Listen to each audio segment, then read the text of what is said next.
এতদিন ২১ আগস্টকে গ্রেনেড হামলা দিবস হিসেবে পালন করে এসেছে আওয়ামী লীগ। তবে এবার ২১ আগস্ট ঘিরে দেশের সব জেলা ও মহানগরে বিক্ষোভ কর্মসূচি ঘোষণা করেছে বাংলাদেশ জাতীয়তাবাদী যুবদল। মঙ্গলবার এক প্রেস বিজ্ঞপ্তির মাধ্যমে যুবদলের এই কর্মসূচির কথা জানানো হয়। বিজ্ঞপ্তিতে বলা হয়েছে, গত ১৫ বছর ধরে হাজার হাজার নেতাকর্মীকে গুম, খুন, জখম, ২৮ অক্টোবর লগি বৈঠার তাণ্ডব, রাতের অন্ধকারে শাপলা চত্বরে শত শত আলেম ও মাদ্রাসা ছাত্রকে হত্যা, নিরাপদ সড়ক ও সর্বশেষ ছাত্র জনতার গণ অভ্যুত্থানে হাজারেরও বেশি শিশু, ছাত্র, যুবক হত্যা ও জখমের সরাসরি নির্দেশদাতা সাবেক প্রধানমন্ত্রী শেখ হাসিনা ও তার দানবীয় বাহিনীর বিচারের দাবিতে বুধবার যুবদল সব জেলা ও মহানগরে বিক্ষোভ কর্মসূচি ঘোষণা করেছে।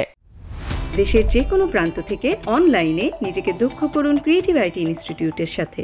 বাংলাদেশ জাতীয়তাবাদী যুব দলের কেন্দ্রীয় নির্বাহী কমিটির সভাপতি আব্দুল মোনায়েম মুন্না ও সাধারণ সম্পাদক মোহাম্মদ নুরুল ইসলাম ইতোমধ্যে কর্মসূচি সফলভাবে পালন করার নির্দেশনা দিয়েছেন। এর আগে গত ১৫ আগস্ট শেখ মুজিবুর রহমানের শাহাদাত বার্ষিকীতেও বিক্ষোভ কর্মসূচি ঘোষণা দিয়েছিল জাতীয়তাবাদী দল।